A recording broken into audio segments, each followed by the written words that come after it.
How you doing, family? Welcome to another BANTU-Morpheus video. I'm going to pick it right up. I'm going to continue with the book White Trash. And there were some things I wanted to point out to you that I think I kind of glazed over, and I want to revamp and hit this again. Okay, I'm going to have to. All right, so I wanted to bring something to your attention here. I'm going to start sharing right away. Okay, family, I'm going to pick it right up here with Nancy Eisenberg's book, White Trash. And there's some pretty heavy things here I wanted to bring to your attention that I kind of glazed over. Here, she's talking about this reality about one of American nation's uncomfortable truths is the poor are always with us. And this is a spin-off of the two prior slides before this, where they're talking about how they categorize the poor white trash of the South and all of that coming out of the Civil War. But the thing I want to bring to your attention here is that they admit something here that I didn't highlight. They say a preoccupation with penalizing poor whites reveals an uneasy tension between what Americans are taught to think. Okay, here's the conditioning, the brainwashing. Okay, what Americans are taught to think the country promises. Okay, this is again in the education system. So this is why you're jacked up from the time you start going to school. The dream of upward mobility, and in other words, they're taught to think that the country promises a dream of upward mobility. Okay, this is really doable. And then here she goes on to say, and the lesser appealing truth. So in other words, so the real truth is that class barriers almost invariably make that dream unattainable. So in other words, this is the hidden truth, that once they classify you as poor, urban, black, and all these labels, once they do that, or white trash, and then the rest of the system just gets in line, because they're going to try to keep you in that categorization so that they don't have to be down here on the bottom. You see, this is the whole thing with this. Okay, I'm gonna have to fix this camera again. I'm gonna have to stop sharing for a minute and see if I can get to my camera. Let me see, maybe I can do it. Oh, I can do it here without going. Okay, good, very good. I have to do another adjustment. This thing is very bright. My God, comes out of nowhere. Okay. Yeah, so that's important. And I didn't highlight this piece where it says, and the less appealing truth. So in other words, this is the truth. Okay, it's less appealing, but it is the truth. Okay, that the class barriers almost invariably make the promise of a dream of upward mobility unattainable. Okay, that's really not true, because you can do whatever you want to do. It's just that they have set these barriers up by these classification systems. They classify you as African American, they classify you as black, they classify you as urban, they classify you as middle class, they classify you as white.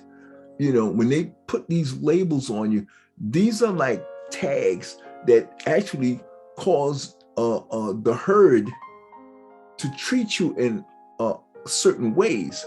But because we are not a part of the herd, right? Based on what I've taught you about the intuitive intelligence controlling the instinctive intelligence of the human form. So that puts you above. You no longer, you don't buy into the Bible BS. You're not buying into the heaven and hell BS. You're not buying into some that everything has that needs to be done for you cannot be done by yourself, but it has to be done by Jesus and by a God somewhere outside of yourself.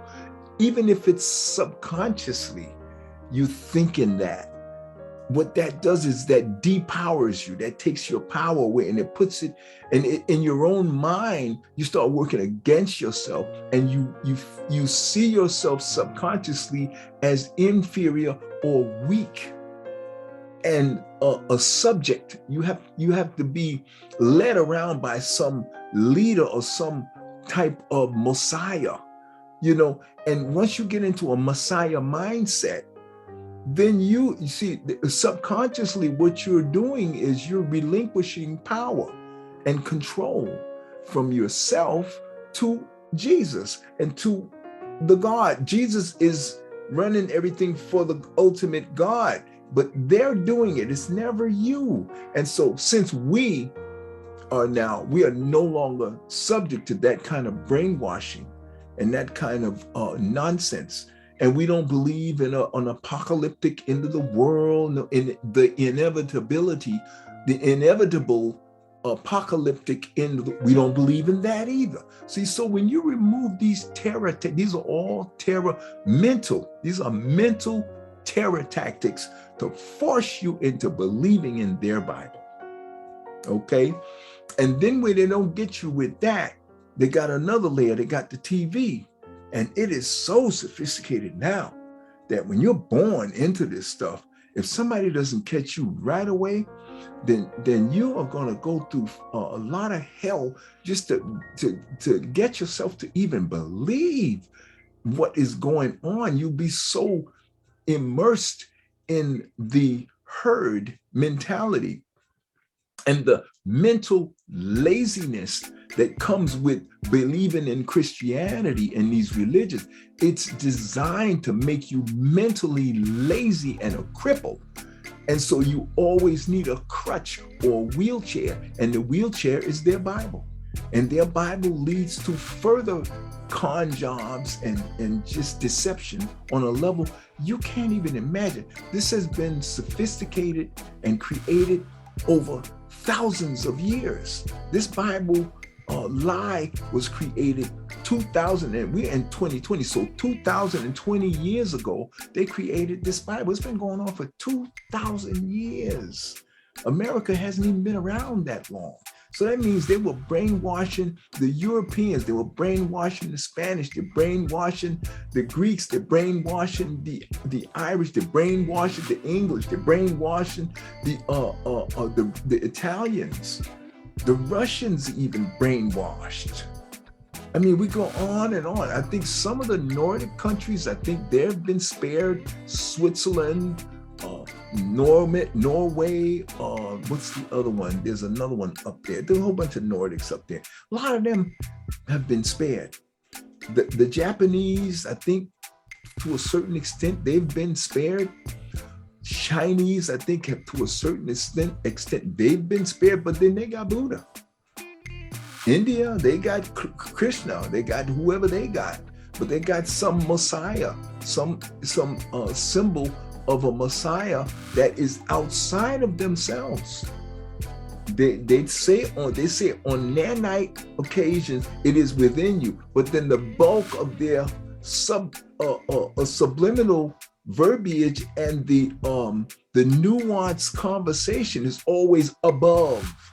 See, when you say above, or you say heaven, or you say hell down, it's everywhere but within. So they can say all this crap, and with these Bible thumpers, what they do is they'll say, oh, well, all of that's in the Bible. Oh yeah, no, it's African. No, Jesus is really African. We know that Jesus is really African. So see, the Bible is still relevant. See, they always want to try to go back to the drug, back to the crack. The Bible is the new crack, and it's all a lie. It's a con to keep you subjugated. And if you look here, what this lady is saying here, Nancy Eisenberg, she said, It's like this, and she talks about what this book looks at, and it said this study the study represented here reveals a complicated legacy. See, legacy means goes way back, okay? And this started with hold on, let me get this thing out. I can't see. With England. And the legacy she's talking about is, look here, rationalizing economic inequality has been an unconscious part of the national credo of America. Poverty has been naturalized. In other words, everybody, there must be a poor class of people. It's just like natural. It's part of, in other words, like a natural order. Somebody has to be poor, and to a certain extent, it's true. It doesn't mean I disagree with that. It says that somebody has to be poor. No, often seen as something beyond human control. They're saying that this. In other words, you cannot overcome this natural proclivity of this society to have a class of poor people. Okay, and they're saying that it's because of the genetic normality, that there are just some people are just genetically predisposed to just being dumb, ignorant, and incapable of being educated. But see, the system, you start out dumb. Bible makes you dumber. And so you get dumbed down on so many different levels. They're making you dumb. So they're saying one thing, that they're telling you, right, there's no hope. It cannot be overcome. Look what she says. Rationalizing economic inequality has been an unconscious part of the national credo. In other words, poverty has been naturalized. In other words, natural that we're going to have. See, so that's a defeatist attitude right there. And she's saying that's in the education system, okay? Often seen as something beyond human control. And we can't control this, okay? And that's what she says. If you look at the education system, that's what it teaches you, okay? Look here. By this measure, poor whites had to be classified as a distinct breed. In other words, breeding was not about cultivation of social manners or skills, but something far more sinister, an imposed inheritance. Then you're white trash, then you're supposed to be poor. If you're African American, you're supposed to be poor. You're below the white trash. And that's why the Boogaloo Boys and they don't like to see African Americans in the White House. They don't like to see African-American judges, African-American captains of police precincts, African-American detectives, African-American head of the Justice Department. And see, so this is a crabs in the barrel kind of mentality that was superimposed on the white trash. See, the incorrigible, the lazy bastards, the Boogaloo Boys and these Proud Boys. See, they're lazy bastards and they're used to being handed everything. In other words, the government's going to be giving anything out. They better get it first. And if they don't, they're going to tear this whole sucker down. But see, they created these people. They did this. They created them just like they created this class of children who don't want to read. You have people who want things to be instantaneous. See, the television makes you that way.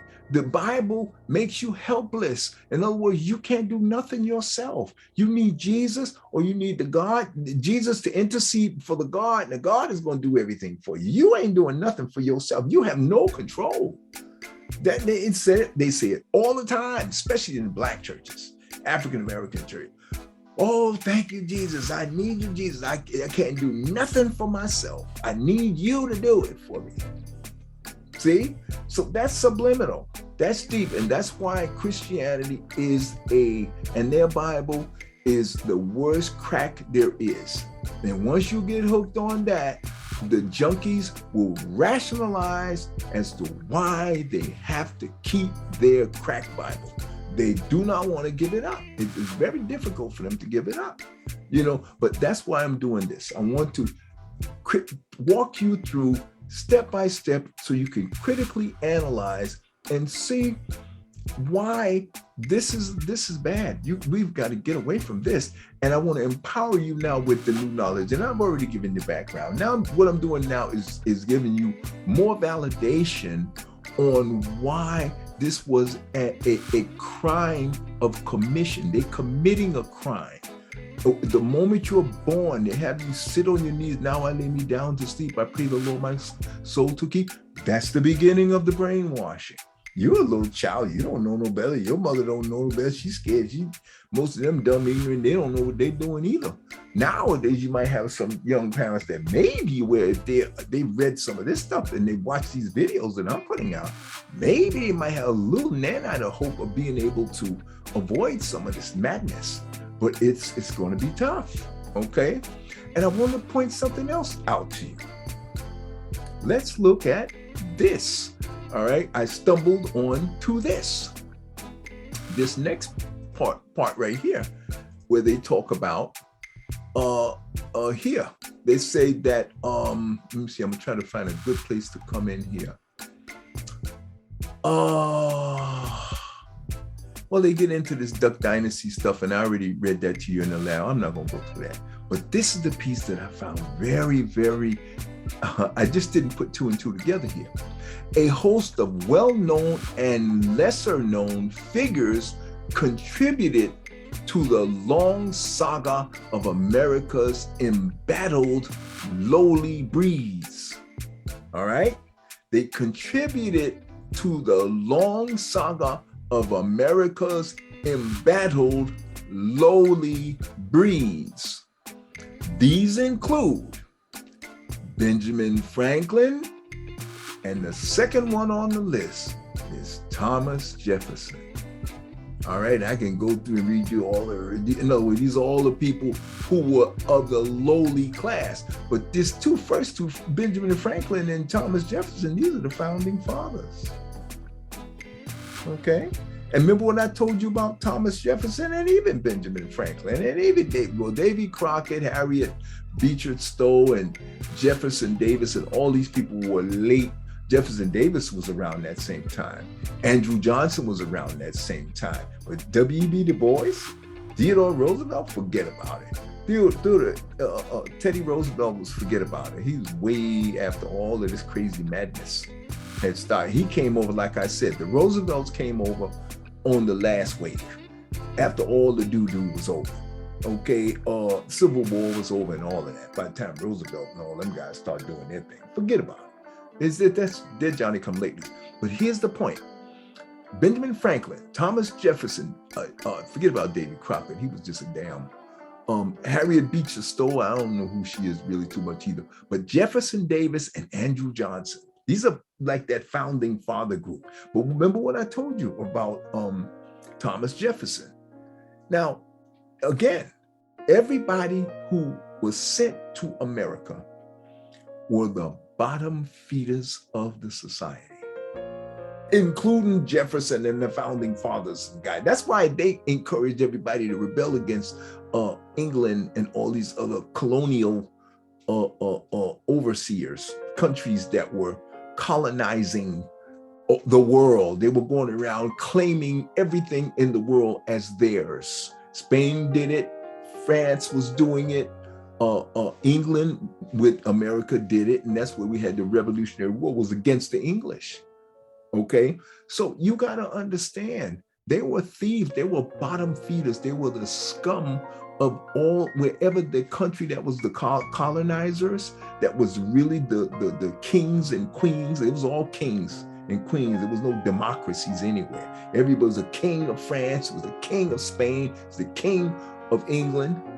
That's how this was going down. And they were going around using the filthy retards and the mutates and the people, not mutate, but the retards, the convicts, the psychopaths from the mental institutions. They opened all of that up, and they did it for two reasons. The first reason was they wanted to bring their country back home.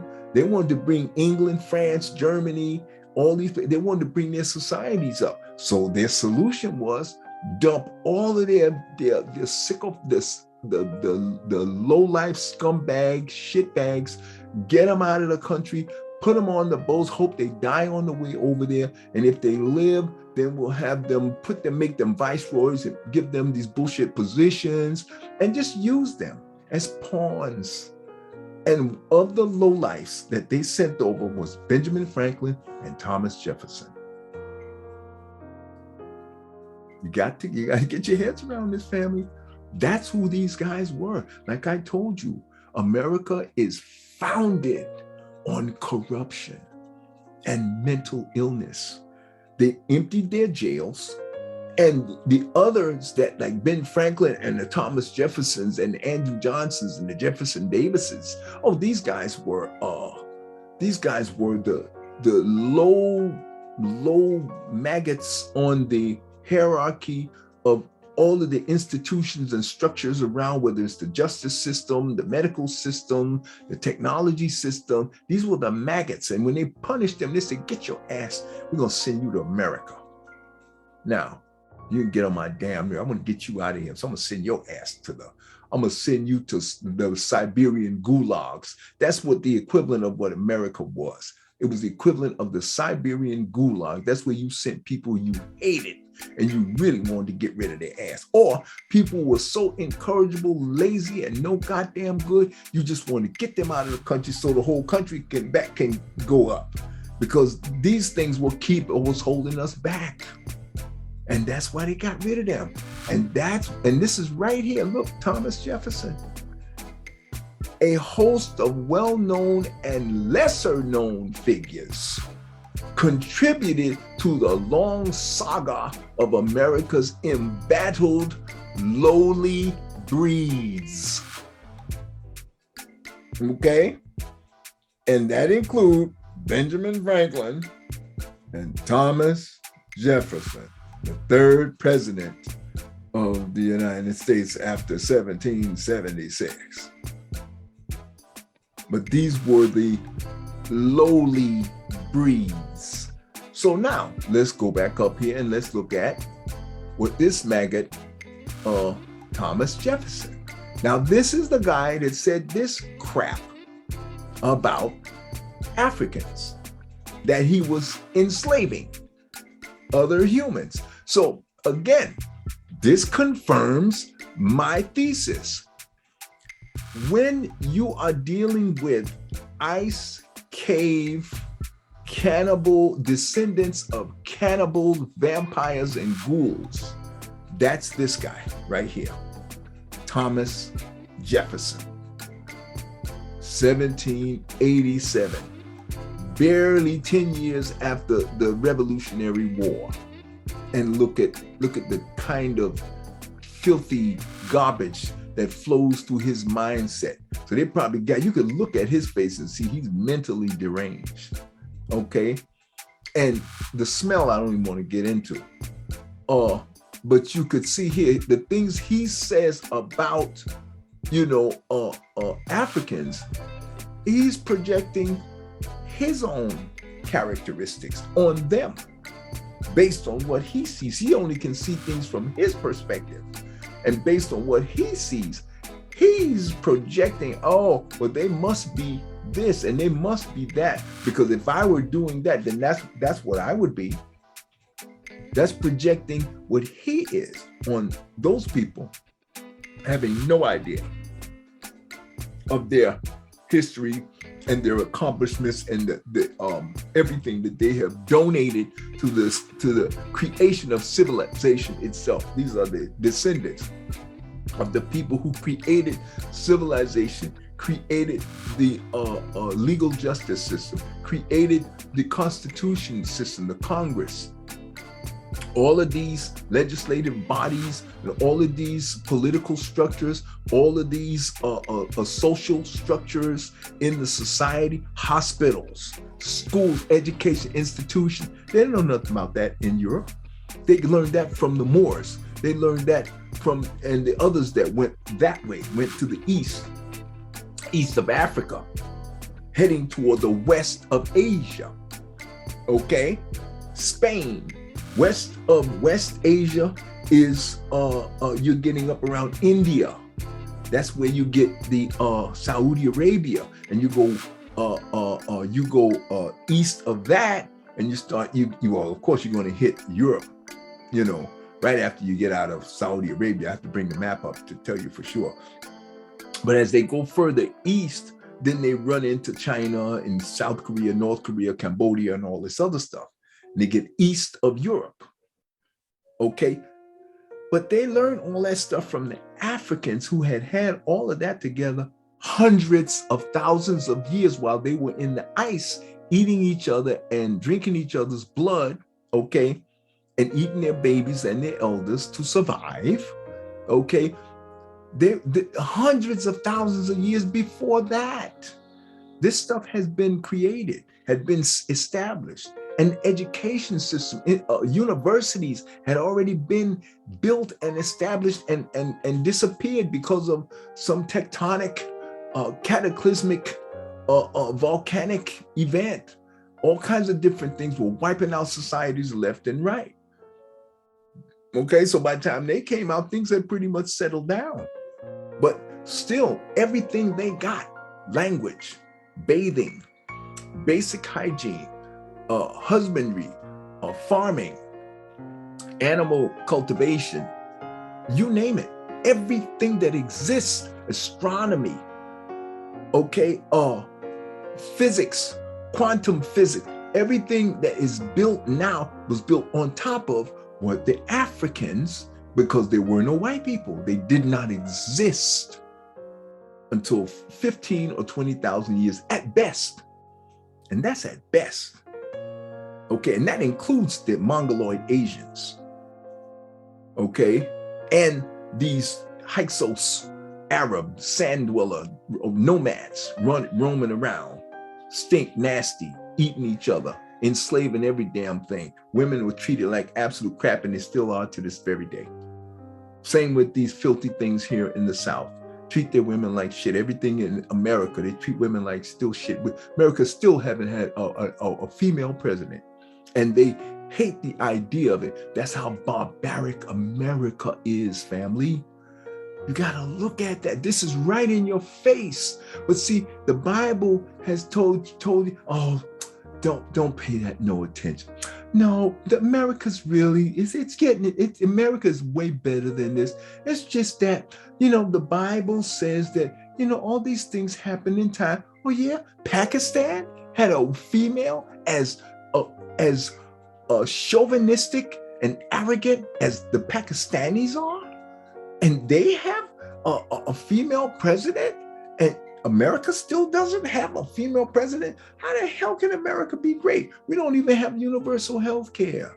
And all of these guys, Russia has it, Canada has it, England has it, France has it. And they've been in existence long before America even came into existence. And America still doesn't have universal health care.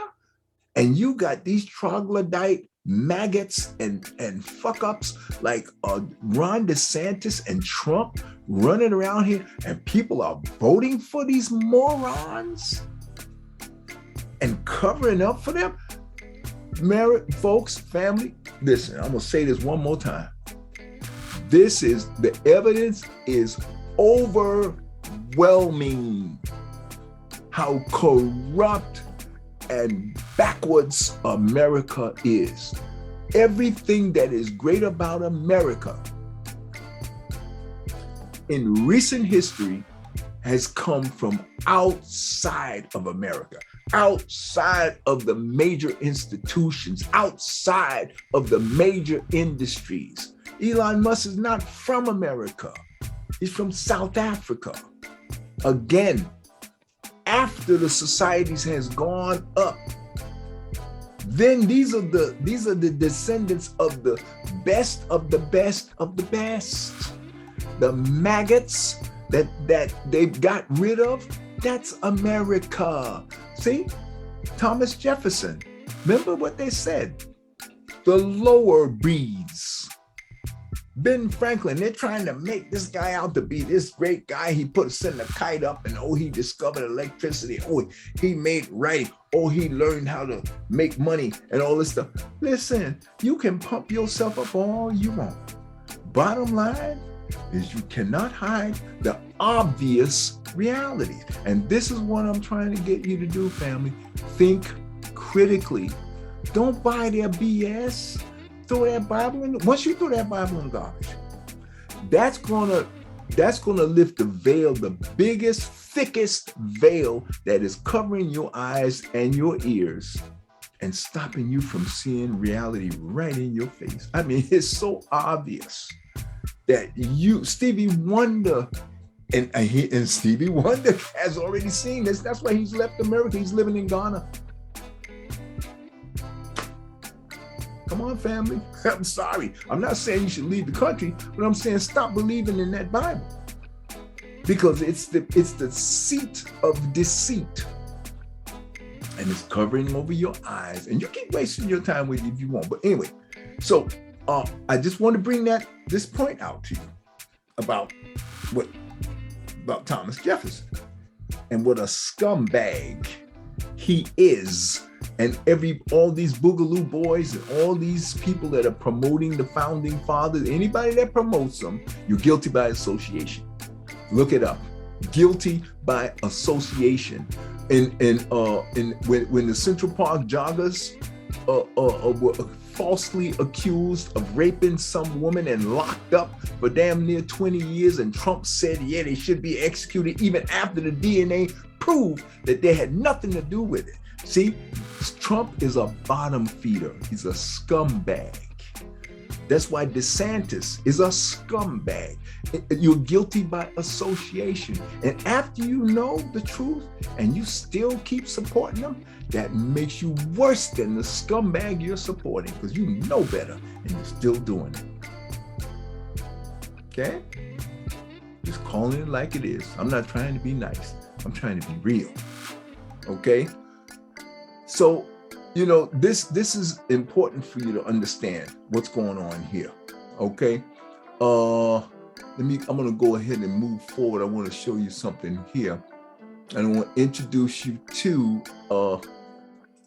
I had mentioned before that I put this slide together just for you guys, because I mentioned that Baba Kaba Khomeini and Baba Philip Matthews are the new Buck and the Preacher, who are taking the place of our other Buck and the Preacher team here, that were the elders, which is Dr. Leonard Jeffries and Professor James Small. They were the first actual Buck and the Preacher tag team, okay?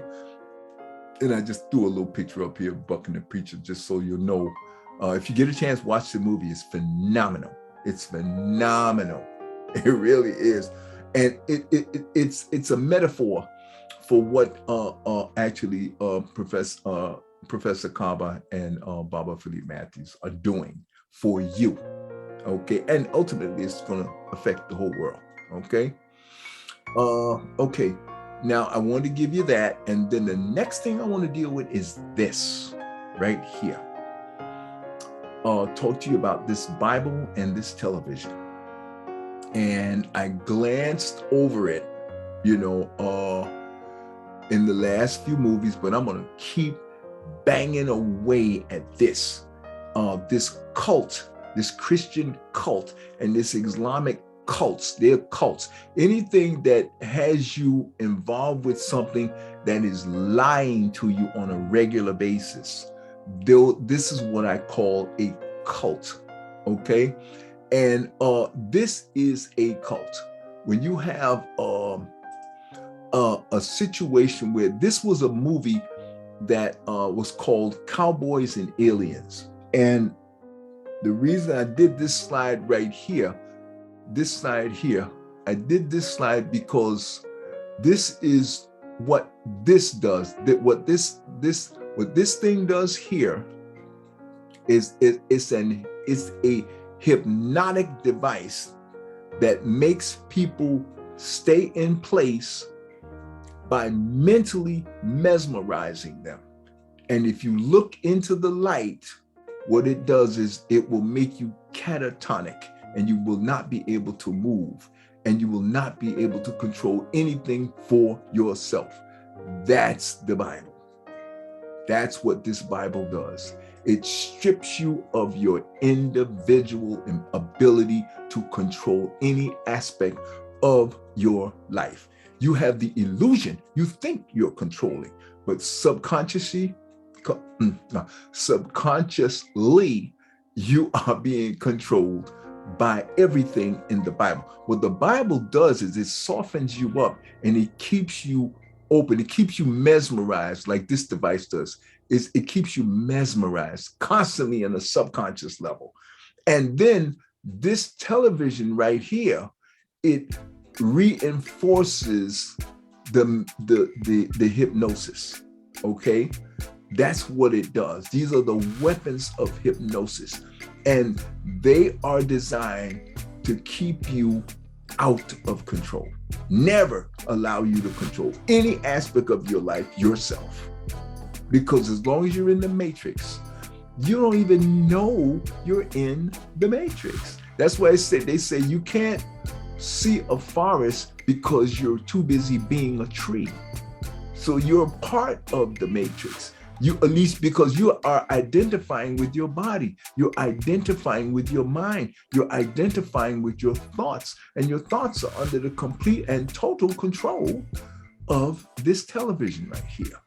And this television is going to reinforce this Bible. And this Bible is going to reinforce, let me get this annotation tool, it's going to reinforce what these folks are saying here. Okay, in this piece here, it's going to reinforce what they said here about the class system. The study represented here reveals a complicated legacy. Okay, right? That starts all the way back here in the way you are educated. It says right here, a preoccupation with penalizing poor whites reveals an uneasy tension between what Americans are taught, okay, to think the country promises. In other words, it's a con job. In other words, it's a false promise, okay? The dream of upward mobility, which is you can do that no matter where you are. But, okay, they said, but the lesser, it says and the less appealing truth that class barriers almost invariably make the dream unattainable. Okay, that's not really true. But for people who are not critical thinkers and people who don't have the knowledge and the wisdom that I'm blessing, that I'm giving you and I'm enlightening you with, and I'm empowering you with, you can use this wisdom now to free yourself from this maze and this subconscious trap, which is the matrix. Okay, and the matrix is controlled by the two devices, and the two devices are here, and that is this Bible and this television. And now this television is so sophisticated, now it's like this. It has all the colors, it has all the animation. It's like even this device here that I'm showing you here that's controlling these people's mind. Look at them, they're zombies. And that's why I call most people who are in the matrix, we call them the walking dead. They look like this. They don't look like this, but this is actually what they are. They are hypnotized by it. And do you know what made me do this? I did this slide today. Today is December. Well, I did the slide on January. This is January 7th of 2022. Okay. And I did this slide. I put this slide together earlier, and I'm filming on January 7th, but in 2022. But the reason I did this is because I got up this morning and I had to ask my mom, that there was something very important, a check that we needed to get cleared. And I went in, and my mother never, ever turns her television off. And my mother is like these people here. She doesn't know it. She's in a subconscious, and this has been since my mother she's been watching television, soap operas in particular, since she was like in her 20s, 18, 19. Well, we didn't get a television until she was in her 20s in Florida, and it was a black and white television. Back then they had, forget it, Jackie Gleason, they had the Flintstones, they had all of these crazy, stupid, and of course they're only white people. And what few black people wanted were Step and Fetch It and all these dishonorable, dysfunctional, disgraceful characters who were very talented. We had Bojangles, who was very talented, one of the premier dancers of his time. And but for the most part, they're all, stereotypical, bug-eyed, because what little Bojangle dancing that was going on was overshadowed by reams and reams of big lip, which they were trying to really assassinate the character of the beautiful lips of our African structure, physical structure of my form, which is absolutely gorgeous and beautiful, big full lips. And they hated us because they came out the caves with skinny lips, skinny noses, no butts, pale skin, ugly, stink, nasty. Nobody wanted anything to do with them. And so the jealousy, resentment, and hatred, and that jealousy, resentment, and hatred is subconscious within their form, the form of these mutated Africans who call themselves white. Now, you have levels of these mutated Africans, right? You have on the upper level, the one percenters, they know that all of this is BS. They know it, okay? And they keep all the others bogged down in the matrix because it benefits them. It benefits them. Every politician that goes in America, any politician that goes into Russia, any politician that goes into France, England, Germany, Spain, Canada, they're all are gonna pass laws and do whatever it takes to keep the one percenters, the one percenters. We're not talking about Elon Musk. We're not talking about Jeff Bezos. We're not talking about, and I said this in the last video, we're not talking about the top 3 guys that are richest people in the world. These are all Johnny-come-latelys, folks. You cannot blame them for anything that has happened in the last 100 years. I'm sorry. Anybody that has become a millionaire or billionaire in the last 100 years has nothing to do with when I say one percenters. They have nothing to do with that. So we ain't falling for that. Again, that's this blame the other guy. Oh, it's him over there. Look over there, blame him. Oh, because now when you blame him, no, it's not my fault. No, I don't know, second, third base. All this other, again, con job, what they call nesting doll inside a nesting doll inside a nesting doll inside a nesting doll. Con over con over con. None of that works on critical thinking, self-actualized people. We are dealing with form versus intuitive intelligence of a microcosmic, spiritual, infinite being. That's the level I'm always dealing on. So I'm going to catch, and I'm in a physical form. Okay. So there is going to be some vacillation. Vacillation means this way and that way. Sometimes, for the most part, you'll catch yourself and you'll stay identified with your spiritual side, your micro being side, and you won't get caught up in the matrix of subconscious and some conscious marketing techniques that will make you misfocus. And I don't want you to get confused when you hear me calling DeSantis and Trump filthy bastards. Their forms are filthy bastards, and because they're trapped in these forms, they really do believe that what they're fighting for, even though they know it's injustice, What they're fighting to maintain is an unjust system that has timed out. But they're fighting to maintain it because they don't want to be on the bottom. They want to keep African Americans on the bottom. They want to keep this false belief that they are some kind of elite middle class people.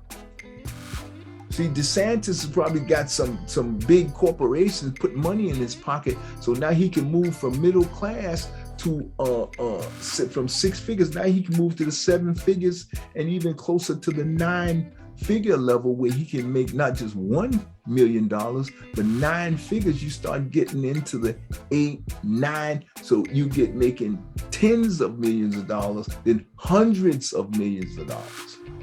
Okay, that's the 9-figure class. Okay, that's what he's trying to do.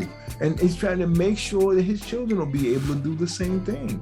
That they're trying to maintain a system that they think is really real. And for them it is.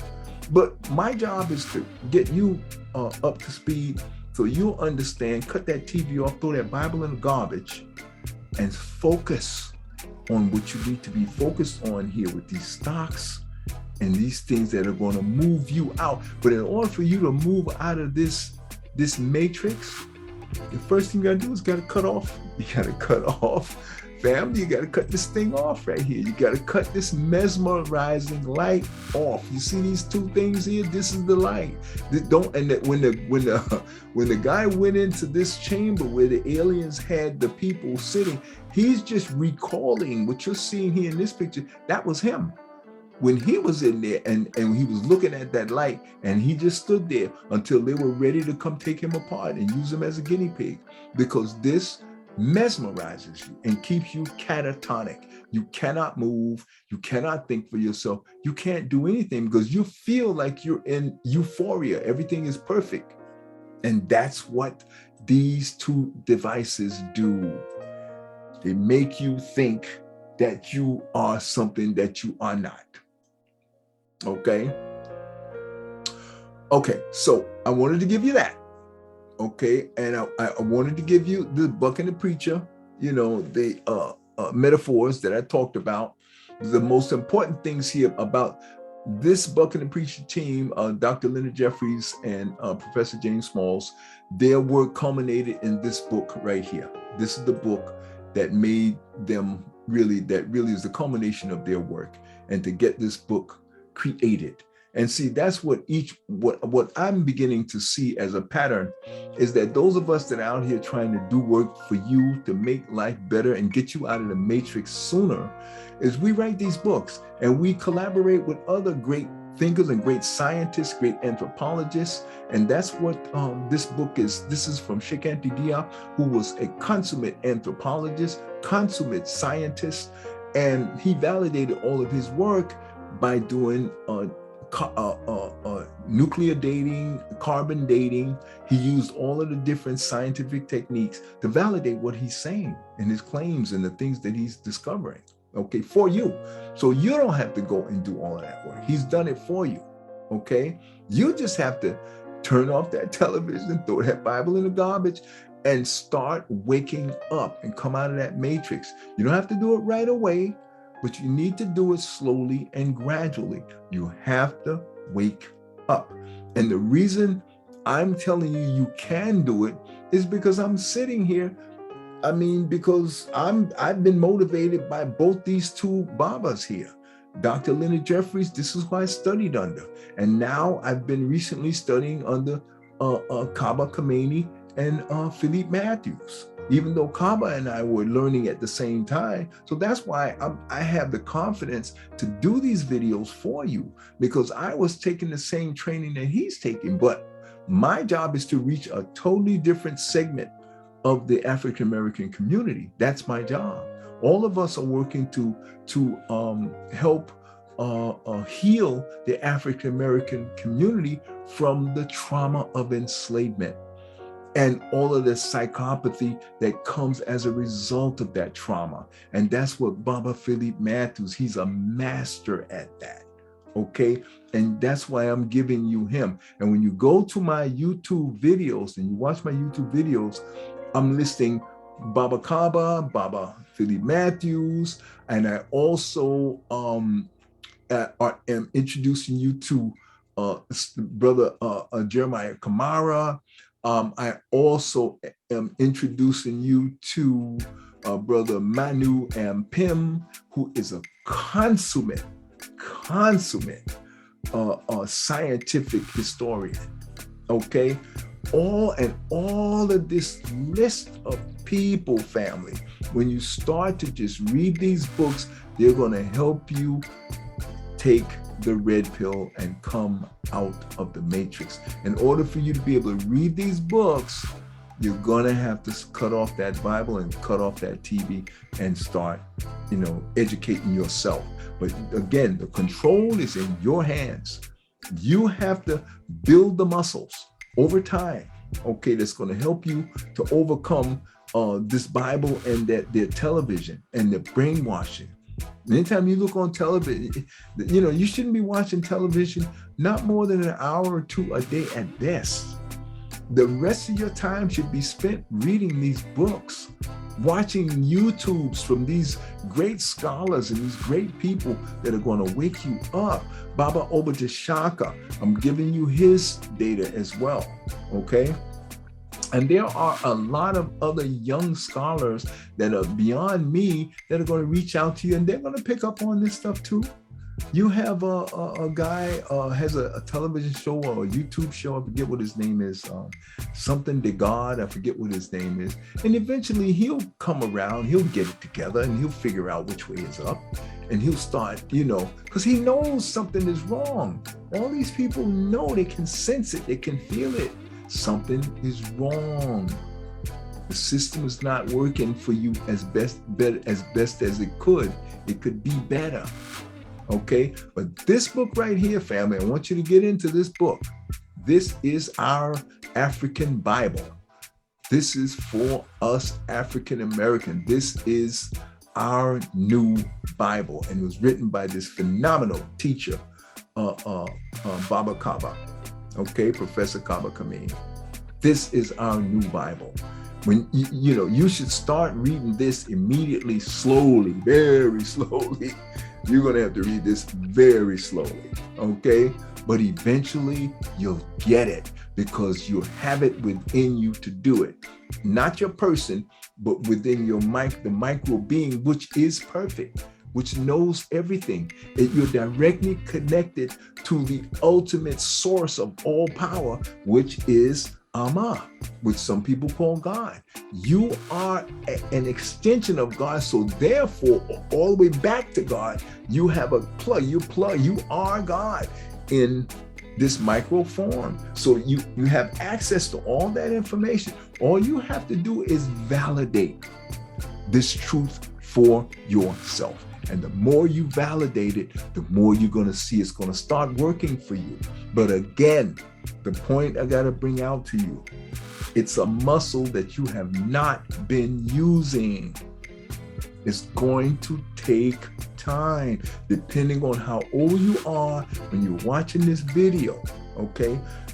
If you're young, you're lucky, because you're going to start earlier than most of us ever did it. God, if you're lucky enough to be 15, like I was when I first picked up a copy of the Rosicrucian, and and see, with young people, you're not going to pick up a book. You're going to click onto this YouTube video, and you're going to see me, and I'm going to say some things that maybe one word or something will trigger, and you'll say, oh, wow, that's kind of sounds heavy. And I've seen some other things in my life that have kind of fed this, and it has the sound of truth to me.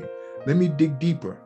Let me go check with some other sources. And these are the sources. These are the books, okay?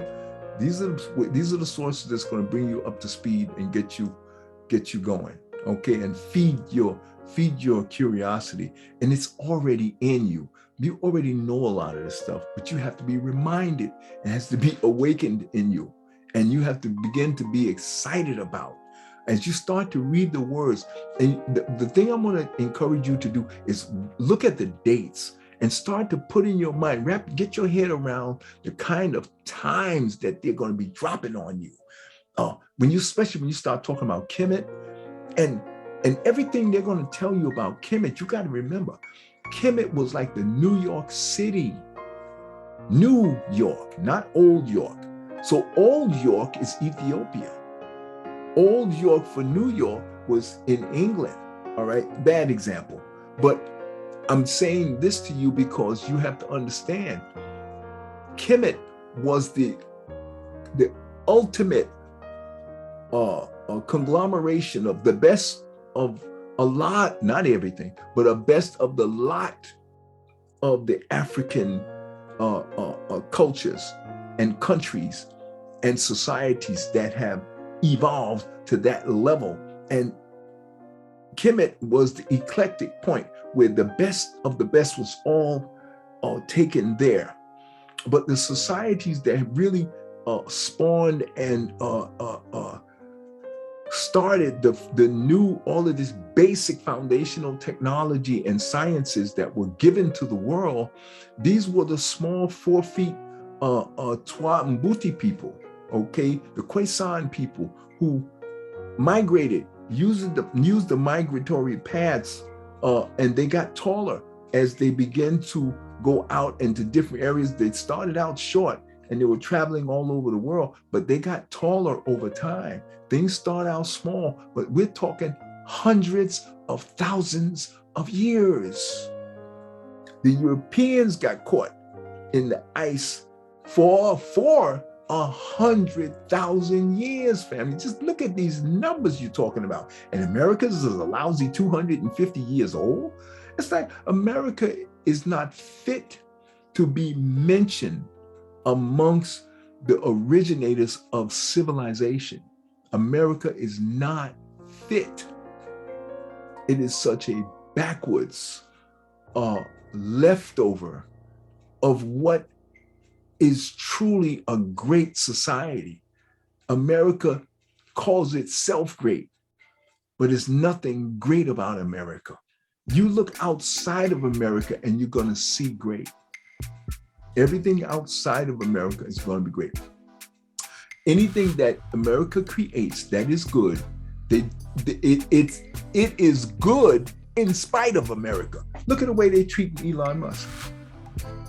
And all the phenomenal inventions and the strident creations that he has made just in the last 10, 15 years. What this man has put out in the last 10, 15 years, and what he's doing with Neuralink, what he's doing with Starlink, what he's doing with all the other companies that he's created is just devastatingly next level. Why did nobody else in America create all this stuff in the past 200 years, folks? How come Elon Musk had to come from South Africa to America to teach them how to make cars? If America is so great, why are they fighting Elon Musk with this electric car? Why are they saying that GM is a leader? You see what I'm talking about? Corruption? And I'm a Democrat. That is open in your face corruption. And that's what I'm saying about America. It is founded on corruption. It is founded on con job, bogus Bible bullshit. And no matter what you say, when you start looking at the details, critically thinking, and you start reading the facts and the science, you're going to see that America ain't shit. I'm sorry to tell you like that, but I want my grandkids to know, don't worship these filthy things that are running this country. Look at them as stumbling, bumbling idiots, because that's what they are. Everything they got by mistake, and they used somebody else to get what they got. And that is the nature of ice cave people. When you have nothing, you have to steal, rob, con, cheat, and do whatever you have to do in order to make people think that you're something. even though you ain't shit. That's after 45 years of research and study, family. This is the conclusion I have come to, and I have bent over backwards to try to give America the benefit of the doubt. And every time I try to do that, they do something else to validate that America ain't shit and America never will be. Everything that America is in spite of America. Everything that is good is in spite of America. Obama, you see how they treated him? FDR, Franklin Delano Roosevelt, you should have seen how they treated him. Y'all need to go back and read his history. Abraham Lincoln, they killed his ass. Okay, Kennedy was supposed to be doing something good when he really didn't do shit. His brother and his mother made him do better than what he really made him get off his ass and do something. And look what they did to him. They blew his brains out in high noon. See what I mean? Every time America does anything and becomes great about anything, it's in spite of America. America organically is corrupt, filthy, nasty shithole. Trump called the other countries shithole. See, again, they always project onto other countries what they are. And I've been in the military. I have worked for major communication institutions in America. And everything that I am, with the exception of, I give the telecommunication company that I work for, Verizon, and not the union per se, but the people running the company behind the scenes in the administration, in the personnel offices, the African Americans are the ones who have helped me to become what I am, not because of the union itself. No, union's racist to the core. They didn't even have a black shop steward, and I was in the goddamn company 25 years. And in the last 3 or 4 years, they finally, and that was back in 2007. So they didn't even have a goddamn black shop steward or any kind of union representative in the CWA in the Bronx of New York City until 2002 or something like that. When I graduated from college, and these young cats came from, they had to hire blacks, Hispanics, and women because there were none. The hiring policy in the on the level I was at, I was in the top crap, and there were very few, if any, black people. No managers at all. When I first got there, no black man. They had one. They always have the token. That's the one thing about America's racism and white supremacy. They always have a token, just so they can have the like Trump. Every time you see one of his rallies, he hires a token Negro to put behind him.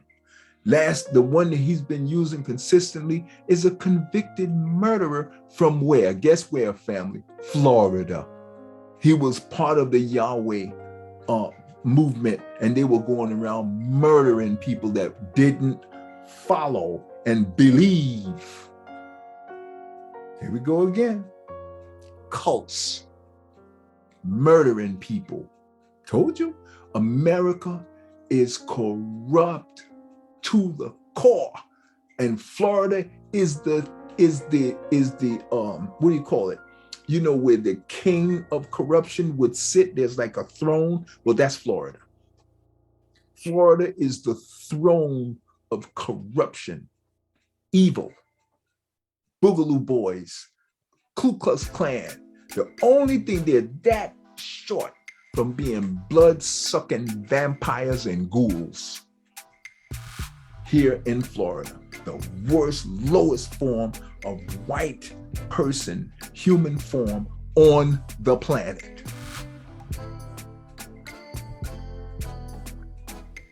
And the only ones that come close is you got to go over to Mississippi, Alabama, Louisiana, and even some parts. And Texas is starting to, they're starting to drink less blood and eat less babies. And that's a metaphor. I'm saying metaphorically. But the diabolicalness of Texas is, oh baby, right there. They're right. See, Ann Richards said that there is a little bit of hope for Texas somewhere, but they fell back big time. Okay, big time they fell back. Okay, but West Virginia, Joe Manchin, that place where my nephew just was out there for 4 years. With Joe Manchin, they are some of the racist bastards on the planet in West Virginia, next to Florida and Mississippi. I say, Florida's on top, right? Mississippi, Alabama, Louisiana, West Virginia, everything in the South, and then on the bottom down there somewhere, Texas is starting to get better, but Texas got a lot of African Americans in there. Okay, Texas, Louisiana, Alabama, Mississippi. What's that other place where Bill Clinton came from? What's that place where he came from? Arkansas. Oh, bottom of the barrel. Filthy, low down, scum sucking, blood sucking maggots, white people in Arkansas. Okay. Then you go over to Arizona. Okay, that's when that's of the West, Arizona, maggots, bottom feeders. Arizona, that's where they are.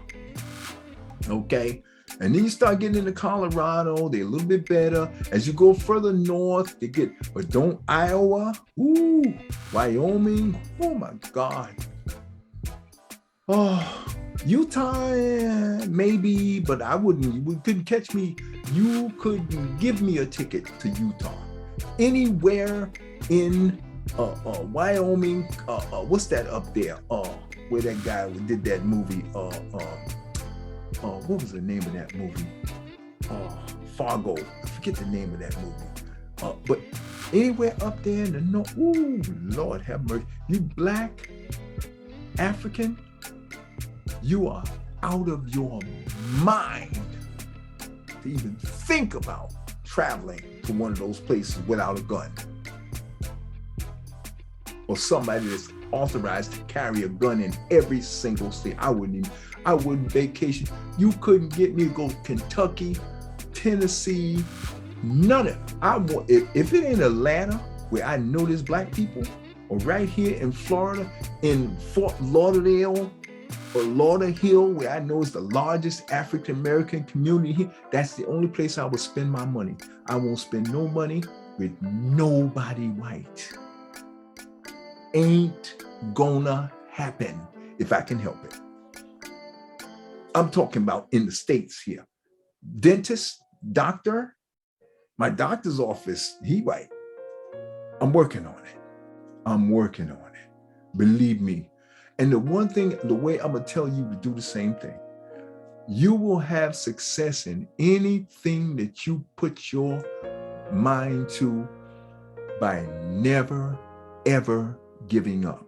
And that's what I'm going to do. I am never, ever going to give up on, number one, reparations for my ancestors for 450 years of free labor. 2, making sure that everybody that I spend my money with, that's going to recirculate my income with, better be black, got to be black. And I'm never, ever going to give up on that. And systematically, I'm going to chip away, get rid of that one, get rid of this one, get rid of that one, and find until I build a cadre of facilities, infrastructure. Everybody has to be Black African. And I'm never, ever going to give up on that as long as this vehicle is breathing. I'm going to systematically cut everybody of any kind of demelanated, mutated, blood-sucking vampire out of everything that have to do with my money. Not Elon Musk. I'm not talking about him. That's because he's, see, and again, there are the Johnny-come-lately guys, Europeans, mutated Africans. I'm not putting Elon in the same class with these bloodsuckers down here in Florida, with the bloodsuckers in Texas, the bloodsuckers in Alabama, the bloodsuckers in Mississippi, Louisiana, West Virginia, certain other parts of Virginia, Kentucky, Tennessee. I can't put him in the same class with them. It's a different breed. Elon could have went anywhere. Why did he go to California? Because they're the most progressive avant-garde place in the country. That's where he started. Now the taxes and the, see, the one thing about democratic and progressive places, like in Germany, they over-regulate. They get carried away with their power and they overdo it. And that winds up chasing people out. Like in New York, I grew up in New York, but once I retire, tax-wise, they overdo it. They overdo it. And there's a lot of corruption, Because again, America is founded on corruption, but you don't want to be mass murderers and psychopathic and corrupt. That's Florida. The police departments here in Florida, the police departments in every one of these states I just mentioned to you are mass murderers. When they see an African-American, they are going out of their way to find a way to get them in the criminal justice system so they can make sure that they never have a chance to get it together. And that's why I'm going to adopt as many kids as I can, Black Africans, and make sure they know, don't you ever allow these filthy, blood-sucking vampire ghouls to get you in their criminal justice system, because they're going to use you like a cash cow and they'll make shit up even if it ain't real. Thank God for DNA, because now it puts them, they really got to work hard. And they cannot send their kids to college on your backs. Okay? And that's another reason why I tell, I did a special thing with for Brother Philippe Matthews. I put together a slide and I had to recalibrate who I felt are the he has a, Baba Philippe Matthews has a 4-frequency system where he said that the first frequency people, which is the Mbuti Kwesan people here, that's these 4-foot people that were the original people here. And then eventually they morphed into the taller, darker, bigger people. But every human that comes into existence, the human form, they come through these two right here. And then they get to look like this. You get the eye color. And the eye color is usually a recessive trait.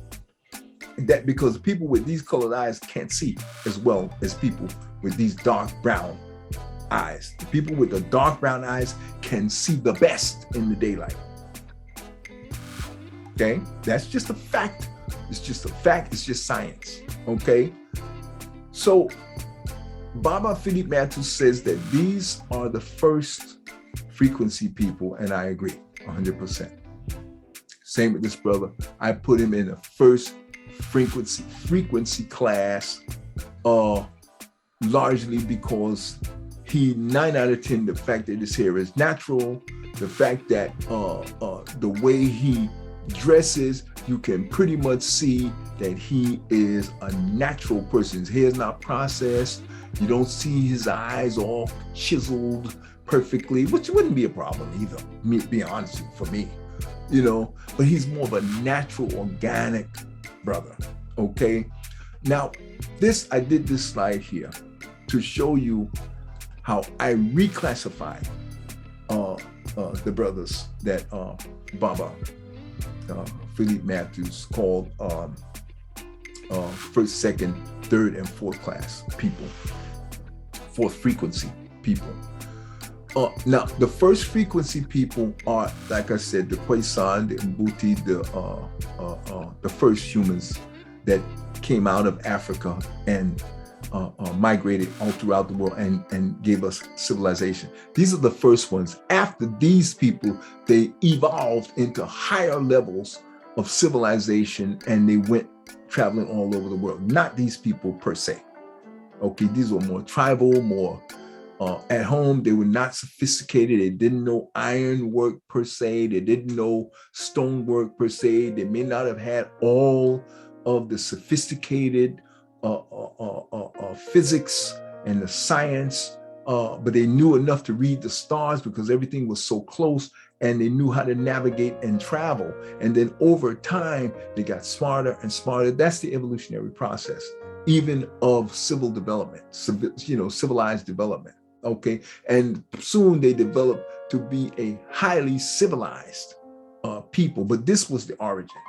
Okay, and you see look at the structure of the lips, okay, of these folks here. Look at the structure. I want to bring that to your attention. Look at the lip structure of this young boy. Look at the father. Look at the daughter. Look at that upper lip. Okay, I want to bring that to your attention.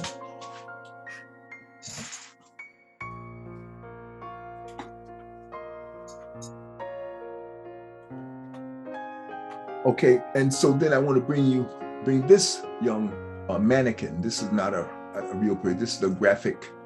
I don't believe this is a real person. This is some kind of graphic, a graphic dramatization. But look at the lip structure. It's the same. Look at the nose. It's the same. This is where you're going to be, and this is why when you see them go all throughout.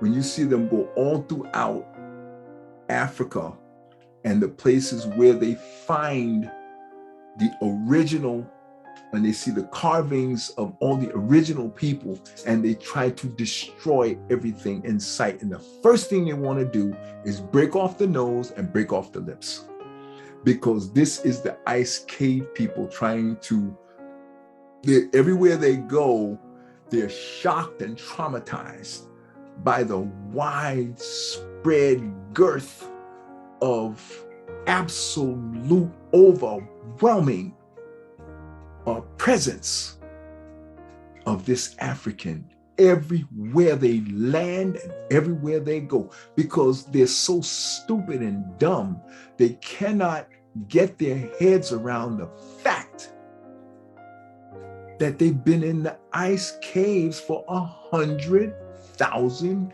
years. You're 100,000 years behind. There is no way for you to catch up. You're not going to catch up. It's never going to happen. And they need to get comfortable with that. It's like Elon Musk, the legacy automakers. Elon Musk has innovated the manufacturing process, and he told them that's what he's working on. He said, I'm working on making the best machine that makes the machine. And we're not doing it. We're taking the technology from bottling manufacturing companies, not auto manufacturing companies, bottling manufacturing companies. And you're taking that system and that mode of manufacturing, and they're applying it to cars. Not like what the automakers are doing. They're in the Stone Age. And they cannot fathom that Elon Musk could possibly be better than them, because their arrogance. And again, that's ice cave mentality, because they're not there, folks. They only been out of the ice caves for maybe 20,000. I give them 20,000. I don't even think it's nowhere near that long. Okay, But what it is they can't get it. And so Elon, even though he's telling them, what I'm doing is monumentally 180-degree outside of what you guys have been doing, because what you guys have been doing is too damn slow. And that's why every new car maker has been failing, because they've been following your model. Okay? And Elon's saying that's not good enough.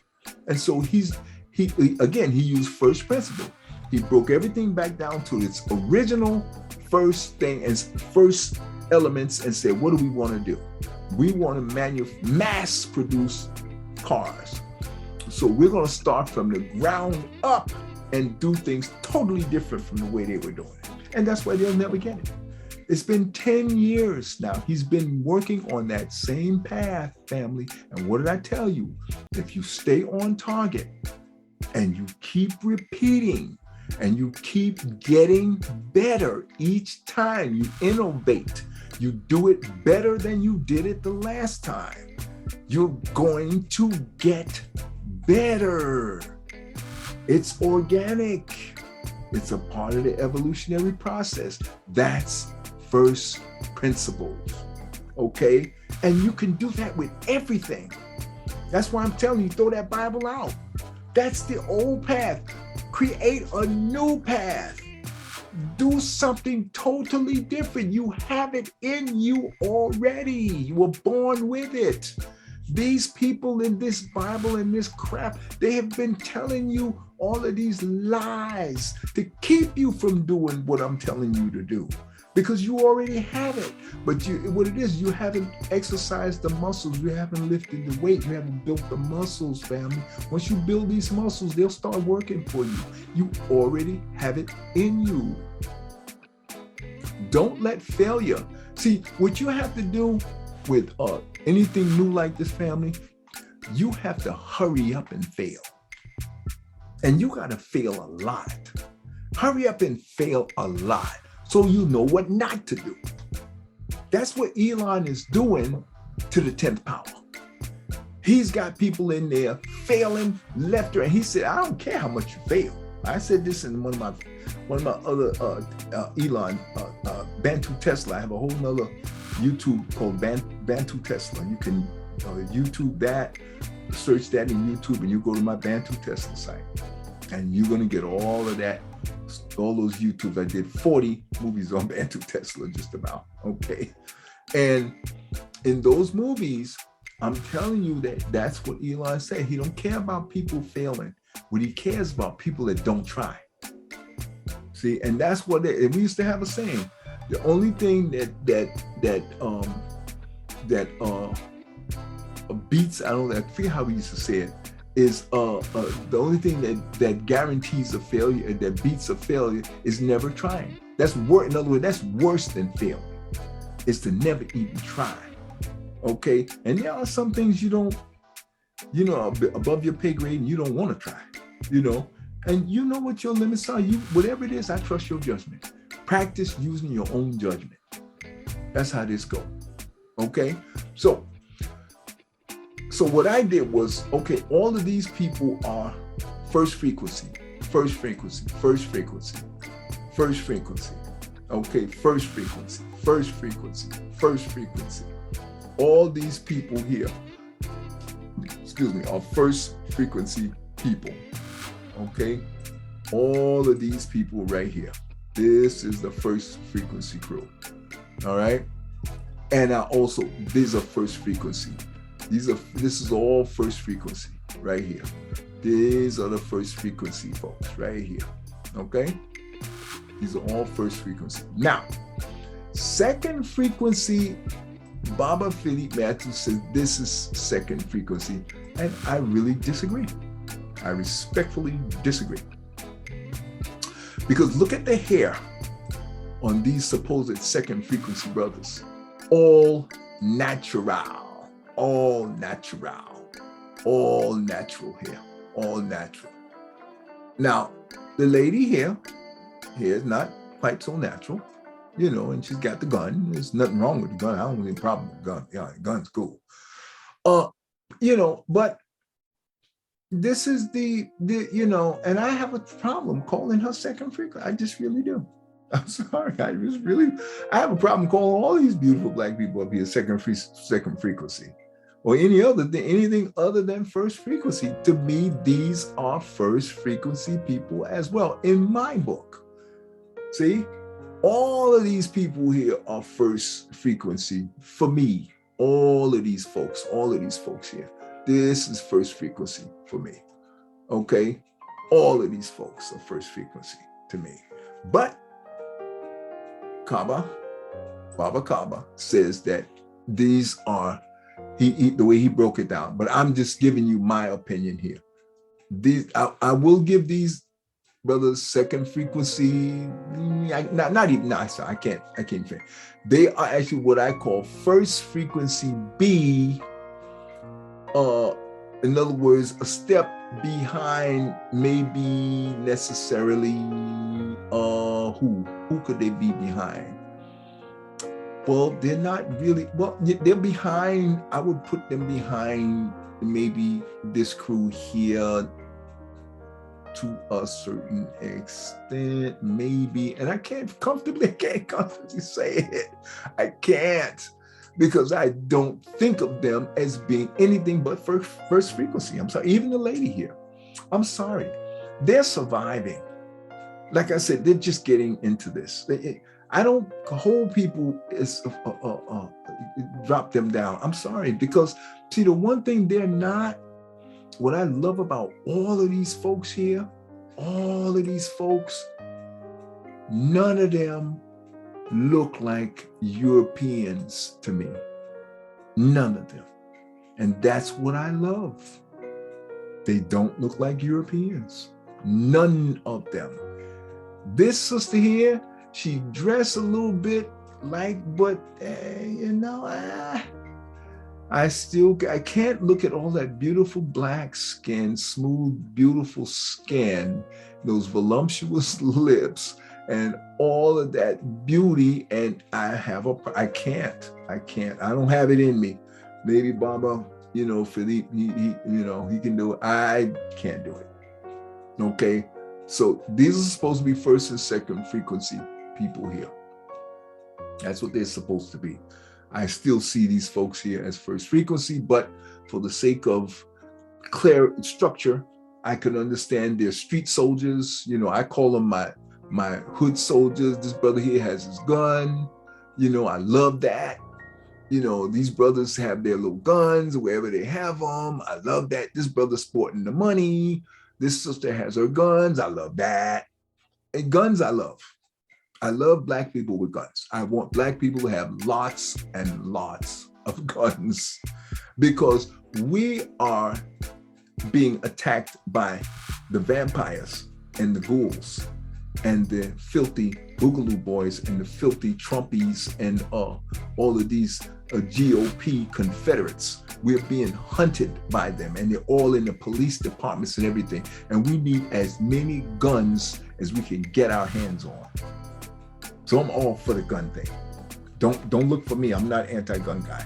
Sorry, not. I don't care how many people get shot and killed, but these crazy, filthy Confederates, they've been killing people. So it's just been so second nature to them. I don't even want to hear it. So the fact that African Americans, we may occasionally make a mistake and shoot the wrong person, but we don't go to schools. We don't go to elementary schools and shoot up a bunch of 5-year-olds. It's not in our DNA. Our level of humanity goes so DNA deep that it's just, we can't fix our mouths. We can't, when we find out that we mistakenly hit a child or something, it's like later, unless they're just so dysfunctional. And a lot of these young, Generation X or whatever they call them, generation, whatever they recategorize these brothers and sisters, we get these different designations and whatnot, and, but hey, my thing is, it's usually a mistake. We don't go in with the idea of massacring an entire school full of people. That's ice cave mentality. Okay, so I'm going to briefly talk to you about these filthy ones down on the bottom, and these are the maggots of the human race. They're called, these are the third and fourth frequency maggots as far as I'm concerned. And that's going to be your, these are the third frequency maggots. These are going to be your token Tim. And this is token Tim. He's the only black person in the entire Republican Party in the Senate. Okay, the only one, and they appointed him. Again, he's a token. They put him there. Clarence Thomas is a Negro that they put on the Supreme Court to take the place of Thurgood Marshall, who was a real decent human being, African American, who was making efforts to bring about equality. And that's why he had to be, they had to make sure they never ever let that happen again. And that's why Mitch McConnell in the Senate, which I say the whole Senate needs to be disbanded, and we need to get rid of the whole Senate. We don't need a Senate.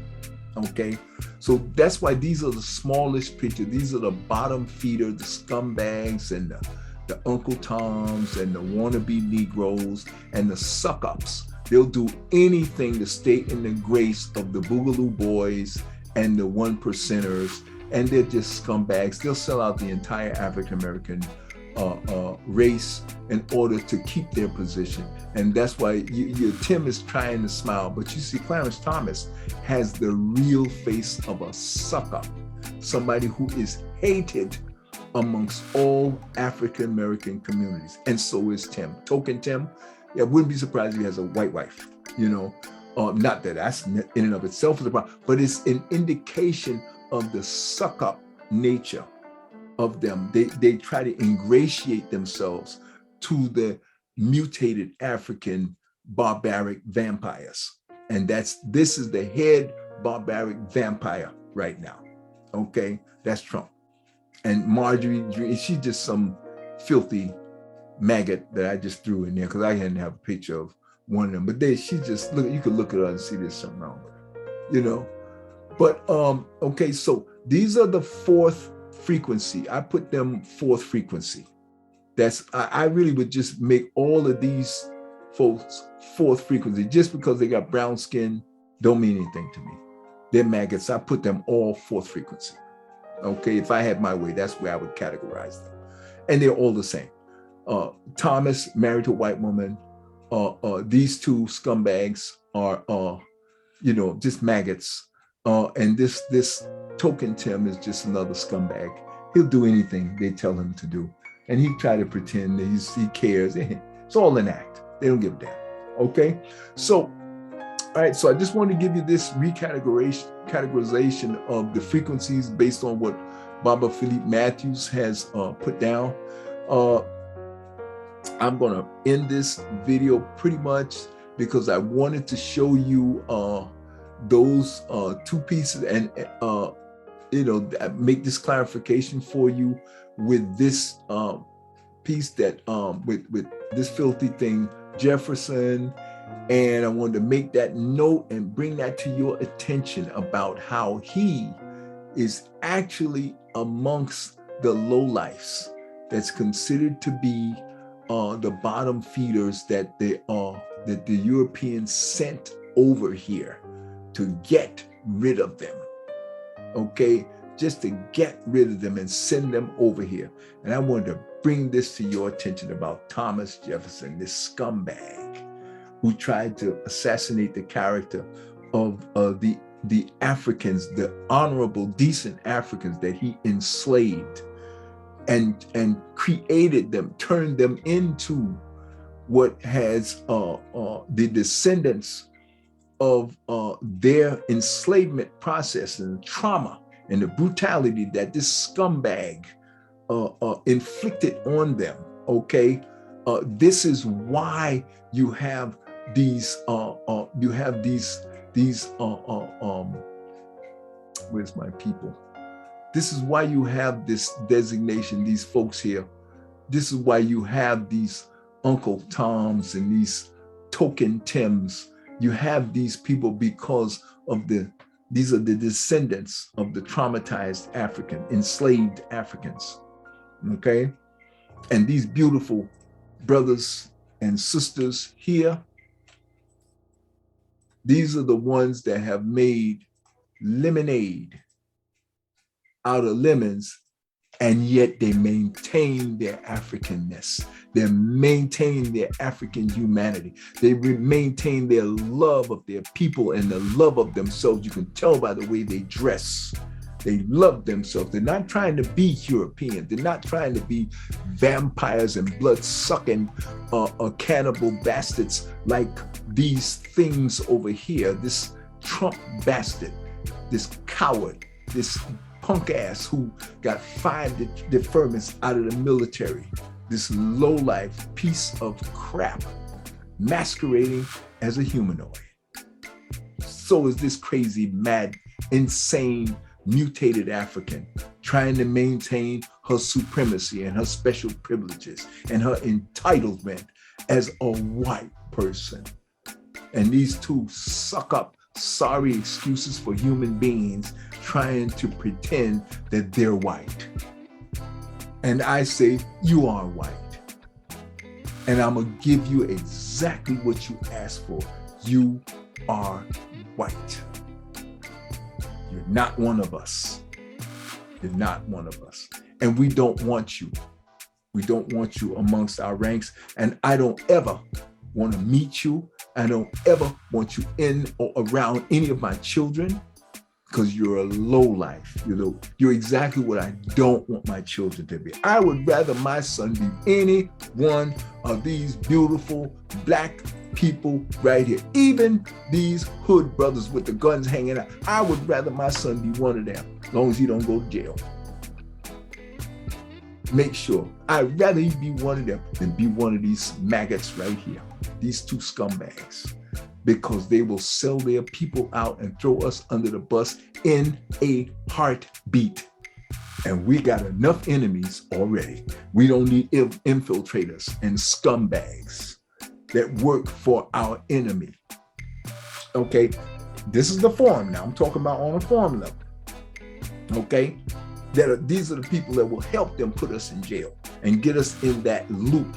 So now we got to fight to try to get to a level where we can survive. And what I want to do is I'm going to do in the next movie, this is the last movie I'm going to deal with this right here. I'm going to do a little more book report later on, but I'm going to break the cycle here and I'm going to get into, we're going to go into some economics. We're going to get into some stock investing. I'm going to take my Bantu Tesla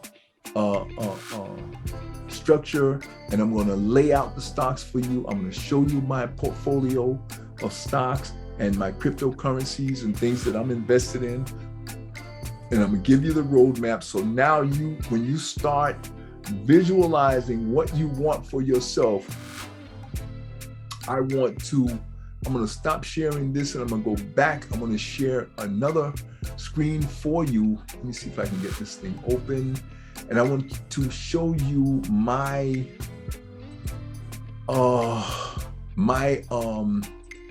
this is my, what do you call it? My, these are my slides of, that I'm focusing on when it comes to, I don't know why this thing's not working. That's probably not working because I don't have anything selected. Okay, and this is what I look at and what I visualize when I'm really thinking about what I see myself having. And this is my bedroom. This is the bedroom that I want to have for myself. And let me go back and see if I can share this with you. Okay, share. And I'm gonna go to this window here. And, click on it. Okay. Okay. And this is what I see myself having. Okay, family. And I want you to know what this is. Let me see, is that going to bring that up? I don't know. I don't know if you guys can see that. I doubt it. Okay, because I don't see the green line around it. So that means you can't see it. Okay. So I want to bring that up for you. I want you to see that this is what I visualize when I see myself having this is what I see myself having. These are the slides that I use when I'm talking about, when I'm trying to keep my mind focused on the things that I see myself having. Okay, when I do my visualizations, this is the bedroom that I see myself having, contrary to the bedroom I'm in right now. So this is what I see myself having now, even though it hasn't happened yet. Okay, so these are just some of the structures and things that I focus on. These are the things that I keep my mind, the color schemes, okay, the feng shui and all these other color schemes and things that I keep my mind focused on when I think about what I see myself having for myself. I think big. Okay, even though I don't have these things as yet, but this is how I think. Okay, these are the things I focus on. All right, I want to go and show you this piece here, because this is my these for some reason these two views really codify the kind of living room situations I see myself having. Okay, there's another one. I gotta find it. There's two more. Come on, come on, you guys can't be this far now. There's no way you should be this far. I don't even understand this. Why is it this far? Okay, I see this as the entrance to one of my places that I would like to have. This is the kind of entrance I'd like to see. I'm going to give you an idea. These are kind of visualizations. So you can go onto a Google and find these images of luxury homes. And this way you want to start training your mind to think big. Okay, you want to train your mind to think big. Oh, here it is. This is for some reason, when I see this scene right here, this is the kind of home I really, if I had a pool, this is about as big as I'd want a pool to be, because I really don't, I'm not into pools, okay? It's about as big as I want it to be, okay? And if I did have a private house, once I become a multimillionaire, this is the kind of house I absolutely would have. It wouldn't be like this, but it would have the solar roof. It will have the Tesla backup battery system, but it'll be 3-4 of them. It wouldn't be just one. It'd be 3-4 of them, because I would totally be off the grid. I would not want to depend on any kind of power systems at all. Okay, it's kind of living room scene I would love to have for myself. Okay, I like this, but I wouldn't want to have a pool that big. It's way too big. Way too big. Okay, and of course, you know, I'm going to have my Tesla, which we'll be getting in another 4 or 5 months. Okay, family. So I just want to give you an idea, okay, of the things I kind of see myself having. Okay, and I'm going to pretty much wrap this up. Okay, I just wanted to go over those little details for you and give you that, you know, bit of information. But the other thing I want to give you, as by way of a safety, or not a safety, but a hygiene tip of the movie. I'm gonna try to do hygiene tips. If you're a young teenager and you're starting to, you know, get funky, you know, get 12, 15 years old, you're starting to get funky. So I want to give you these little pointers that wherever your skin is touching, if it's behind, especially behind the ears, or wherever skin is touching, all right, you don't have hair or you have hair, you want to make sure you keep those areas extra clean. And when you go to the bathroom and you do your number 2, when the poop hits the water, guys, flush the toilet. Okay, flush the toilet immediately. Wipe your butt immediately. Don't let it sit there and dry, and don't let the turd just sit in the toilet and stink up the place. Flush immediate and wipe immediately. Spray the room. But do those things first, and you won't have to worry about funkying up the place. This crap of sitting on the toilet and reading the newspaper, forget about that. If you're sitting on the toilet so long that you can read a newspaper, there's something wrong with your system. You should go to the bathroom within a matter of 2 to 3 minutes max, and you should be getting off that toilet and you're done. Now, if you're not, then you need to get that colon cleanse that I showed you. You need to get that going, because you should be on the toilet that long. I'm sorry. You should almost be on the toilet the same amount of time it takes you to do number one, to urinate. Okay? It should take you, as long as it takes you to pee, that's how long it should take you to do a bowel movement. If your system is running normally, family, I'm telling you, if you're sitting there for a long period of time and you don't go at least once to twice a day, you're eating wrong. You have too much meat in your diet, or you're not eating enough. If you're not eating enough, don't worry about it. That's a different story. Because not eating enough is not necessarily a bad thing. Okay? But if you're eating normally, you're not eating vegetables on a regular basis every day, salad every day. If you're not doing that, family, you're not eating right. You don't have that grains and that nutrient, and don't eat anything white except mashed potatoes. And even that you try to use, leave the peel on and shred, wash it and shred up the peel too and put that in it. But you don't want to eat anything white. No white bread, no white sugar, in it, nothing white. Definitely no white milk. Milk is out anyway. You shouldn't drink no milk at all. You want to use your soy milk, not soy. Soy is no good. Rice milk, almond milk. I don't like almond milk because it uses a lot of water. I don't do almond. I do basically rice milk, if I do milk at all. When I do a cereal, I don't eat a lot of cereal. I just don't, because it's a lot of carbs, and I try to avoid carbs. Only thing I eat to get my fiber in my system is not organic, but brown rice. Brown rice is organic.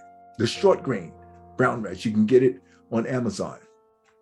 Okay, short grain brown rice. Just bought two 4-pound bags of it, and I keep it. I get a little bucket from Home Depot, and I pour it in there. You don't want to let it get too hot, and you don't want to cut off all the air, because then the boll weevils start to grow in there. Okay, so you want to leave it kind of cracked and let it breathe. Okay, but brown rice, I eat that. It takes 10-15 minutes to make brown rice. You put it in a pot. You put water just over it, maybe an inch over the pot, over the rice itself, an inch, maybe less of water, depending on the size of the pot. Okay, if you got this much brown rice, you want to put that much water above it. Okay, if you got that much brown rice, then you only want to put that much water above it. And in 15 minutes, once it comes to a boil, you throw in some bay leaves, you throw in some thyme, you throw in whatever little bit of seasoning you want to put in there. As soon as it comes to a boil, family, within 10 to 15 minutes, you want to bring it down. As soon as it comes to boil, bring it down to the very lowest setting and let it simmer. And you let it simmer for about maybe 3 or 4 minutes, and then you take it off the stove, put the top on it, and let the steam cook it the rest of the way. And within 10-15 minutes is done. And put a little bit of oil in there, by the way. That helps it to become 1-1. It doesn't stick and clump together. You got to put a little bit of oil in there. It took me so long to get that right. Okay. But that makes it so much better. Now, what I do is I make a large batch, and then I freeze it. I put it in Ziploc bags or Tupperware, whatever you want to put it in, and I freeze it. And I only bring out what I'm going to eat for that week. And I'll put a little bit of brown rice, scoop that in. I might get some pre-made food from somewhere that I cheat. Okay, that's my cheat. Like I'll have like some Olive Garden. I'll have some, I love the Alfredo dishes, and I'll put some of them in there, but I'll cook my own vegetables. They're usually frozen. If you can get if you want to do the organics and the fresh and go through that trouble, go ahead. I've found it to be too much for me. And I do the frozen Publix vegetables, whatever it is frozen, and I, steam them. As soon as it comes to a boil, I take it off the stove and let it steam for a few minutes. I never let my vegetables get overcooked, because they're all basically already cooked. They're just frozen. All right, so as soon as they come to boil, I take them off and I put the top on. As soon as I see it's getting too cooked, I take the top off, because if you leave it steaming with the steam in it, it will cook those vegetables. Even after you take it off the stove, it will still cook those vegetables. So you want to leave your vegetables kind of rawish, but they call it blanching. You want to cook them, especially broccoli. Never eat broccoli raw. You don't want to eat anything too much raw. You want it to be like, have a little snap, a little crunch to it when you eat it. Beans and lima beans and things like that, you really want to try to cook them a little bit more, not too raw, okay? And those are my tips, okay? And I don't put any salt in any of my food. I may use a mix of, what is that? Curry, mixed with, and I will put a little bit of sea salt in a batch of curry, okay? And what else do I put in there? I don't like the cayenne. They say cayenne is good for you, but I can't take it. My system can't take it, so I don't use it. A little bit of black pepper, very little. Black pepper is not good for you at all. And you can use any other seasoning, or garlic.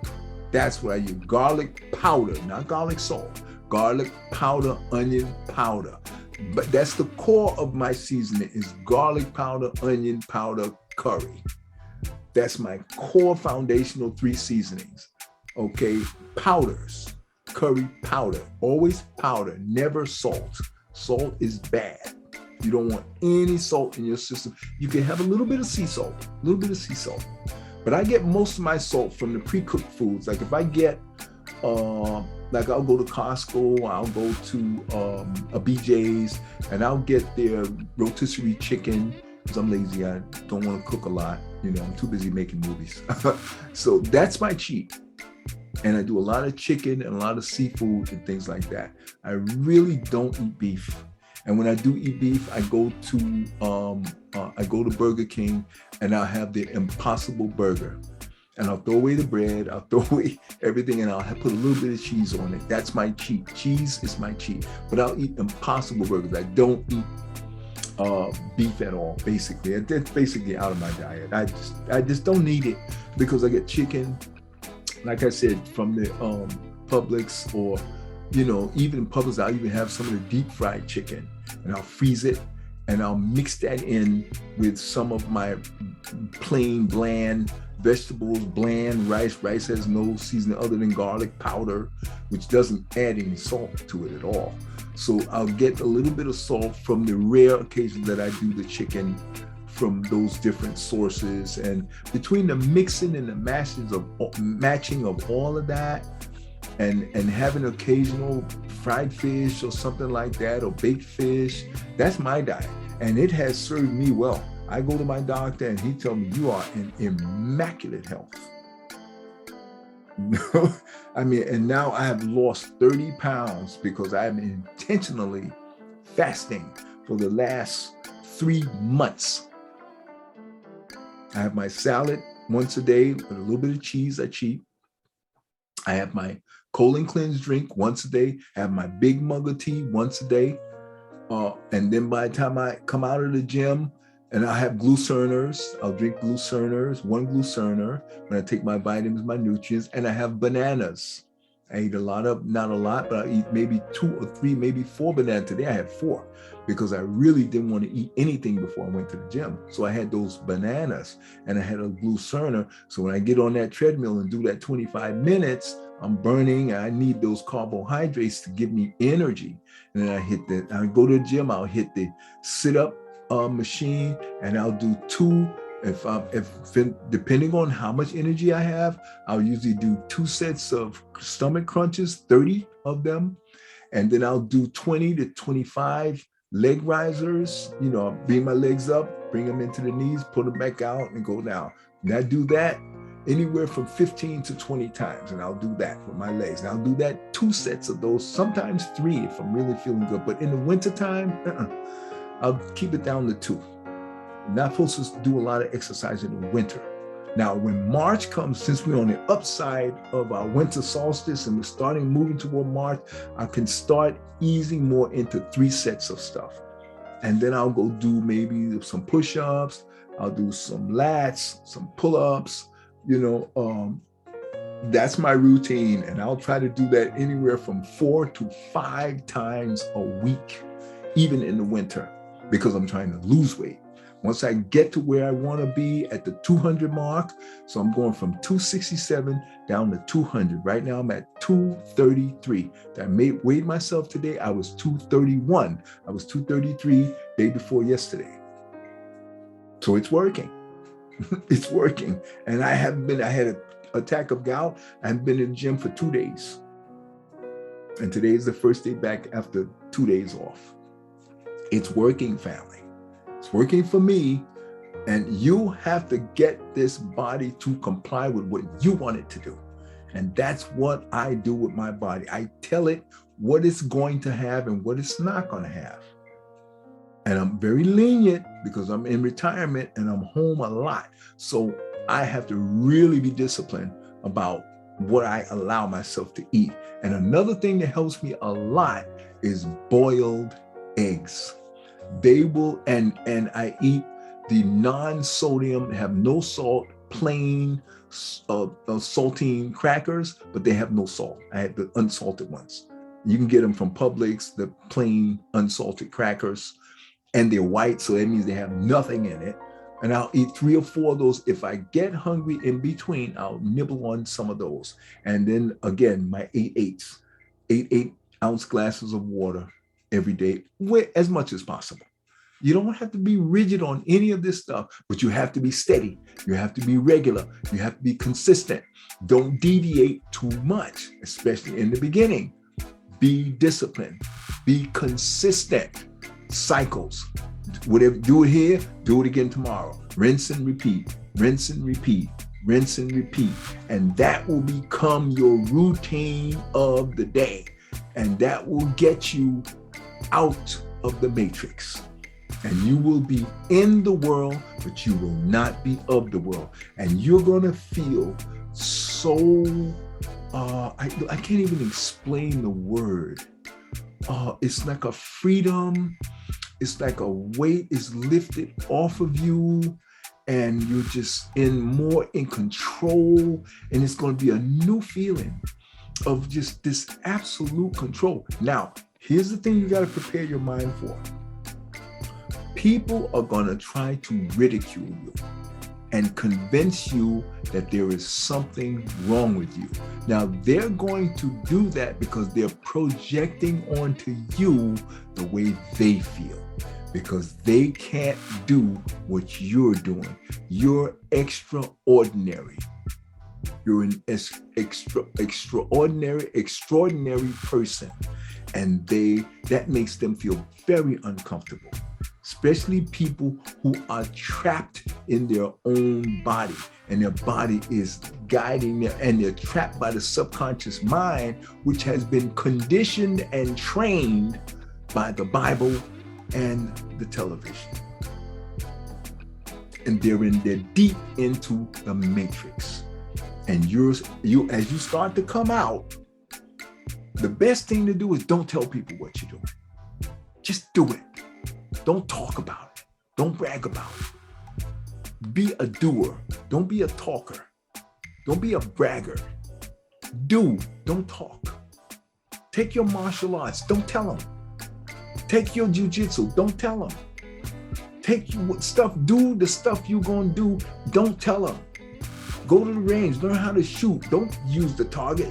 Shoot open hand, bent elbow. Don't use the target. Just sit there and shoot and make sure you're hitting what you want to hit like this without even aiming. Don't tell them. Just do it. Kung Fu, Jiu-Jitsu. You don't need the Kung Fu. I would go with the Jiu-Jitsu and the Aikido, and I would go with Tai Chi. Tai Chi, Jiu-Jitsu, those are the things that I use. Jiu-Jitsu is basic self-defense, break finger, break nose, break arm, leave them on the ground screaming, spin them around, slam them into the wall. That's your Aikido. Aikido is spinning and turning, take them, slam them into walls, push them in front of oncoming cars. You do what you got to do, and then go on about your business and run. If you can get away, run. If you can't, throw them into oncoming cars, buses, trucks, slam them into windows, throw them through windows, break their fingers, leave them on the ground screaming, break their arms, break their shins, hit them with the heel of your foot, kick them in the nuts, take with your elbow, hit them in the nose, break their noses, leave them down on the ground screaming, holler, and walk. That's what you have to do. Don't tell nobody. Do what you got to do. If you run into one of these boogaloo boys, that's what you do. And I always have a 40 caliber. That's what I'm used to carrying. And if I have to, and they come at me with arms, it's going to be a bad scene for them because I don't miss. Okay? So you don't tell them. Telling you, but don't, when you're in it, do what you got to do. Be ready. And believe me, all of that, that's a lot of training. That's a lot of focusing. And you still got to do your meditations. You got to focus on what you see yourself having. That takes a lot of training. It takes a lot of time. That's going to make you focus like you have never focused before. And when you start reading these books and you start waking up, oh, you're going to feel like you're in a whole nother world. And you're gonna know what I've been living for the last 45 years. And now that I come down here in Florida, well, I thought it was bad in New York. The walking dead people around here, I'm not talking about the brothers out on the street either. They're alive. I'm talking about the people in these churches. These people are going to they're sucking up to these white people. My mother has been watching this television for so many decades. When she sees a white person, she starts buck dancing. My brother, he sees a white person, they start buck dancing. How you doing? Hey, oh, how you doing? How's everything? I see them, I walk right by them like they're not even there. And you know what that does for me, family? I'm secure in myself. I don't second guess myself. I walk around this world like I own it. And you know what? They don't look at me twice because they're looking for a weakness and an opening so they can play your ass. Believe that. And they're trapped in their vehicles. So you don't fall into it. If I don't know them, they haven't done nothing for me, I have no relation, we haven't been involved with each other, I don't want nothing to do with them. And I don't have no time to be good morning. I might say, how you doing? And keep going. But I ain't smiling. Ain't gonna be none of this smiling, skinning, and grinning and crap. Ain't gonna be none of that. Okay? And that will help you to value yourself. And make you learn to make people be worthy of your energy and your time. And it teaches you to love yourself first and help people that may need it, but you take care of self first. You focus on controlling self first. Okay? Take care, family. One love, and I'll see you in the next movie.